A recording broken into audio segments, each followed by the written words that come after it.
लोक culture media limited संगठन पिछले कई वर्षों से निचले तबके के लोगों की मदद करना और बेरोजगार लोगों के लिए रोजगार के अवसर प्रदान कर रहा है। लोक कल्चर मीडिया लिमिटेड की स्थापना 2021 में हुई थी और इसका मुख्यालय पुणे में है। संगठन निरंतर व्यापार विस्तार के माध्यम से बड़ी संख्या में नौकरियां बांट रहा है, जो सीधे तौर पर क्षेत्रीय अर्थव्यवस्था की समृद्धि को बढ़ा रही है। इसी कड़ी में देहरादून स्थित गौरी मेमोरियल स्कूल में लोक कल्चर मीडिया लिमिटेड संगठन की ओर से कैंप का आयोजन किया गया, जिसमें 500 बच्चों को मदद के तौर पर जरूरतमंद चीजें बांटी गई ताकि वो भविष्य में आगे बढ़ सकें।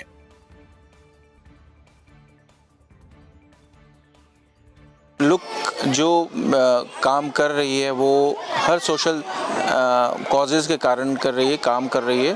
और इनका मेन उद्देश्य है जो नीचे तबके के हैं, जो अनएम्प्लॉयमेंट हैं, जो पुअर लोग हैं सोसाइटी के, उनकी हेल्प हो सके। और उस एवज में इन्होंने काम करना शुरू किया एंड चैरिटी इवेंट्स ऑर्गेनाइज करती हैं बच्चों के लिए, गरीबों के लिए, सभी के लिए। और कंपनी जॉब अपॉर्चुनिटीज़ क्रिएट करती है ताकि जो भी आज डेट में अनएम्प्लॉयड हैं उनके लिए, उनके बेनिफिट के लिए, उनके लाइफ के सुधार के लिए ये कंपनी काम कर रही है। और हम यहाँ 105 बच्चों को इनके school bags, sweets, water bottles और इंस्ट्रूमेंट बॉक्स के साथ इन लोगों को सपोर्ट कर रहे हैं, इन नीडी बच्चों के लिए, ताकि इनको कुछ मोटिवेशन मिल सके और अच्छे से ये आगे बढ़ सकें। क्योंकि हर बच्चा हमारे देश के लिए अच्छा एक फ्यूचर, स्ट्रॉन्ग फ्यूचर क्रिएट कर सकता है। मसूरी में अखिल भारतीय सफाई मजदूर संघ ने एक सम्मान समारोह आयोजित किया, जिसमें मसूरी नगर पालिका परिषद की नवनिर्वाचित पालिका अध्यक्ष मीरा सकलानी और सभासदों का स्वागत किया गया। इस अवसर पर संघ के कार्यवाहक राष्ट्रीय अध्यक्ष विशाल बिरला ने पालिका अध्यक्ष मीरा सकलानी को 11 सूत्रीय मांग पत्र सौंपा। उन्होंने कहा कि मुख्यमंत्री पुष्कर सिंह धामी की नीतियों से प्रेरित होकर उन्होंने भारतीय जनता पार्टी की सदस्यता ग्रहण की है और पार्टी के लिए काम किया है। विशाल बिरला ने विश्वास व्यक्त किया कि नवनिर्वाचित बोर्ड और पालिका अध्यक्ष उनकी मांगों का ध्यान रखेंगे। पालिका अध्यक्ष मीरा सकलानी ने स्वच्छता कर्मचारियों की महत्वपूर्ण भूमिका को मानते हुए उनके विकास और बेहतर सुविधाओं के लिए काम करने का आश्वासन दिया। उन्होंने मसूरी में भ्रष्टाचार मुक्त पालिका बनाने के लिए निरंतर प्रयास करने की बात भी कही। सफाई कर्मचारियों का धन्यवाद करना चाहती हूँ। एक्चुअली सम्मान हमारा नहीं, उनका होना चाहिए था, जो इस मसूरी की रीढ़ है, जो जिन्होंने इस पूरे मसूरी को संभाल के रखा हुआ है। और मैं तो धन्यवाद करना चाहती हूँ कि उनका सहयोग, उनका समर्थन मुझे हर पल मिलता रहा है, शुरू से लेकर के आज तक। और मैं उम्मीद करती हूँ कि आगे भी उनका सहयोग मुझे इसी तरीके से मिलता रहेगा। उनकी कुछ समस्याएं हैं जो जायज़ समस्याएं हैं, हम कोशिश करेंगे कि नगर पालिका के माध्यम से उन समस्याओं के निराकरण के लिए काम कर पाएँ। उस पर युद्ध स्तर से काम हो चुका है। मैंने कहा ना, देखिए ये एक तरीके से अगर हम बोर्ड की बात करें तो पूरा महिलाओं का ही बोर्ड है इस बार। तो 7 महिला मेंबर हैं और 8वीं अध्यक्ष हैं। और चीज़ों को पटरी पे लाने में थोड़ा समय ज़रूर लगता है, लेकिन देर होती है अंधेर नहीं होगी, ये मैं आपको विश्वास दिलाती हूँ। और अब आप देख लीजिएगा कि कार्य की जो स्पीड है वो किस तरीके से बढ़ती है। और मेरा पूरा बोर्ड साथ खड़ा है, काम करने के लिए बिल्कुल तैयार है।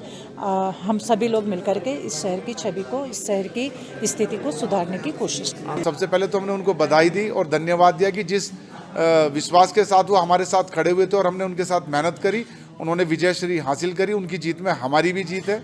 और अब जो बोर्ड बैठ के होंगी, हमने उनसे आग्रह किया, रिक्वेस्ट किया कि हमारे उन मुद्दों को मानवीय संवेदनाओं के साथ, प्रमुखता के साथ, जो शासन के स्तर की हैं वो शासन को भेजा जाए, और जो बोर्ड के स्तर की हैं वो यहीं पर उनका निस्तारण हो।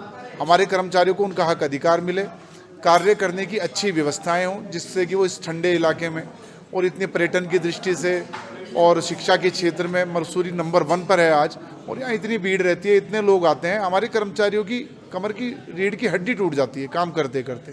हमने उन्हें कहा कर्मचारी बढ़ाए जाएं, इनको सुविधाएं बढ़ाई जाए, इनका बीमा हो, अवकाश दिवसों पर कार्य करने पर इन्हें छुट्टी मिले, इनको 365 दिन काम कराया जाता है, ऐसी स्थिति दोबारा ना बने।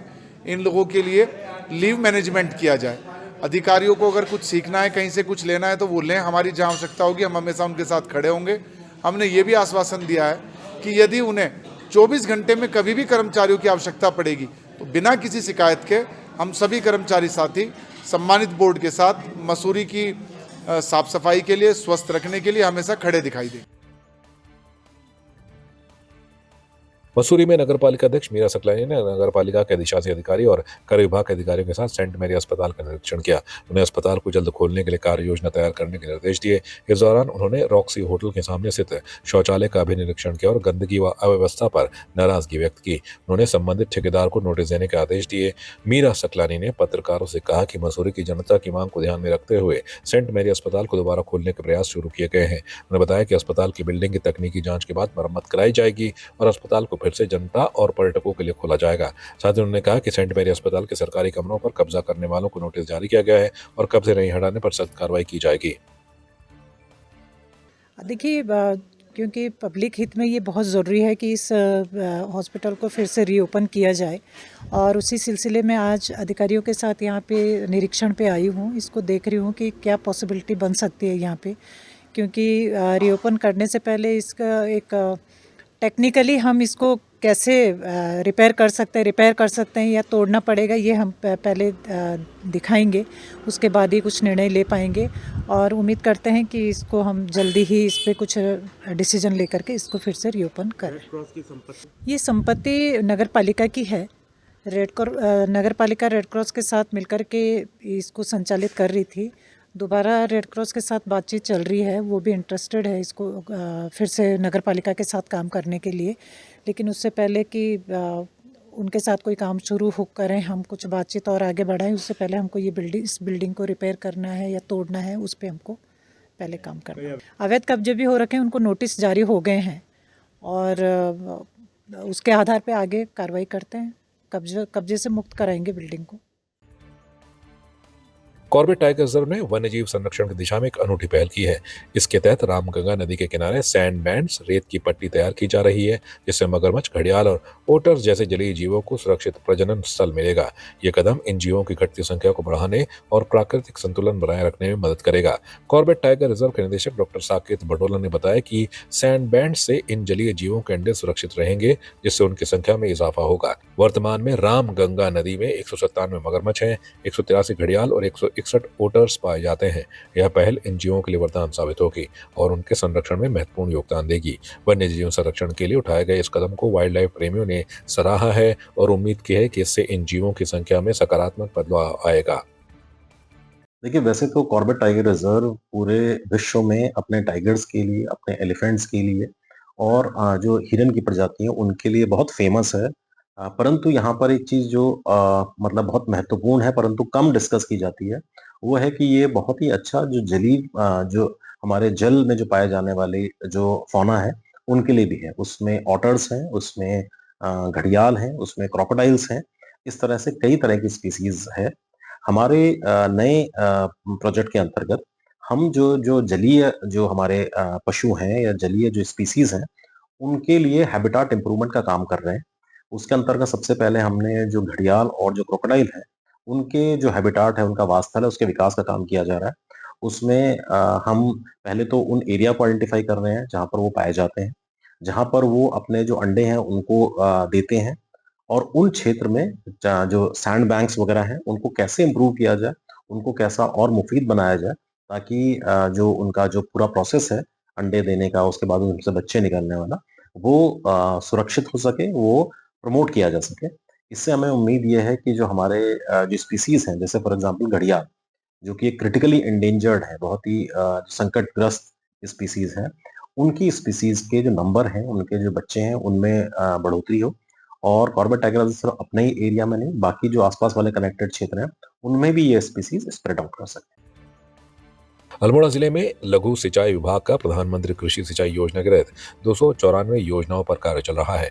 लघु सिंचाई खंड अल्मोड़ा के अधिशासी अभियंता जीडी सिंह ने बताया कि उनके विभाग द्वारा गांव-गांव में सिंचाई संबंधित कार्यों को पहुंचाने का पूरा प्रयास किया जा रहा है। उन्होंने कहा, लघु सिंचाई विभाग का प्रधानमंत्री कृषि सिंचाई योजना के तहत जिले में 294 योजनाओं में कार्य चल रहा है, जिनमें से अधिकांश योजनाएं बनकर तैयार हो गई हैं, जिनका किसान लाभ उठा रहे हैं और कुछ योजनाएं फाइनल स्टेज में है। साथ ही उन्होंने कहा कि उत्तराखंड में चेक डैम योजना के लिए लघु सिंचाई विभाग को नोडल बनाया गया है, जिसके लिए नाबार्ड के वित्तीय सहायता से उनके विभाग ने कई गांवों में चेक डैम बनाए हैं।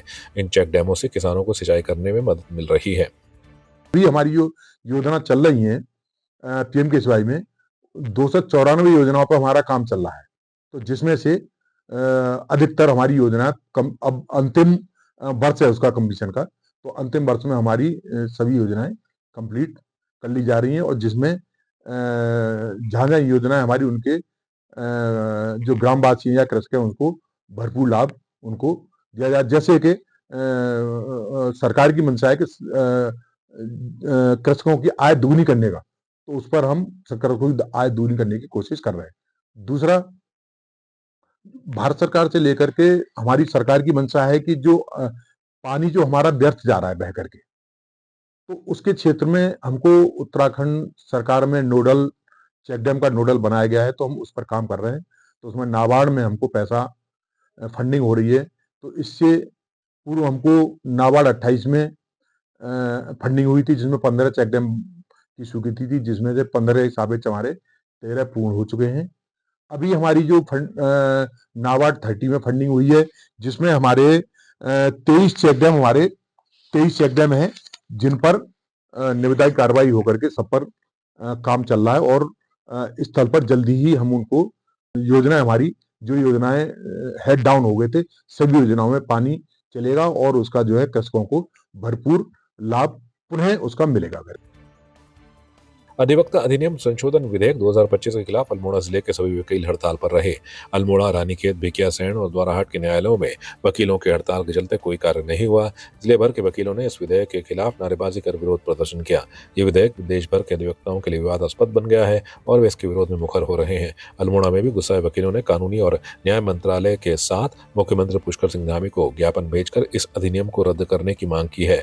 वकील इस संशोधन को न्यायपालिका की स्वतंत्रता और अधिवक्ताओं के अधिकारों के लिए खतरे के रूप में देख रहे हैं और उनका कहना है कि यह विधेयक उनके पेशेवर कर्तव्यों और स्वतंत्रता पर प्रतिकूल प्रभाव डाल सकता है। हम लोग आज अल्मोड़ा जिला बार एसोसिएशन और अल्मोड़ा जनपद के सभी बार एसोसिएशन ने रानीखेत, भिकियासैंण, द्वाराहाट के लोग न्यायिक कार्यों से विरत हैं।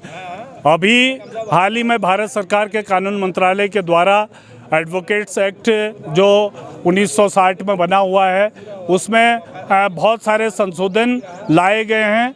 वो संशोधन अधिवक्ताओं के हितों के खिलाफ हैं, अधिवक्ताओं को दंडित करने के लिए हैं, अधिवक्ताओं को न्यायिक प्रक्रिया से वंचित रखने की एक पूरी साजिश भारत सरकार का कानून मंत्रालय कर रहा है। आपकी इस पर क्या राय है, हमें कमेंट कर जरूर बताएं। इसके साथ ही आप हमारे YouTube चैनल को सब्सक्राइब कीजिए। आप हमें Facebook, Instagram, Twitter पर फॉलो भी कर सकते हैं और संवाद 365 के साथ एक क्लिक में जुड़ने के लिए डाउनलोड कीजिए संवाद 365 ऐप।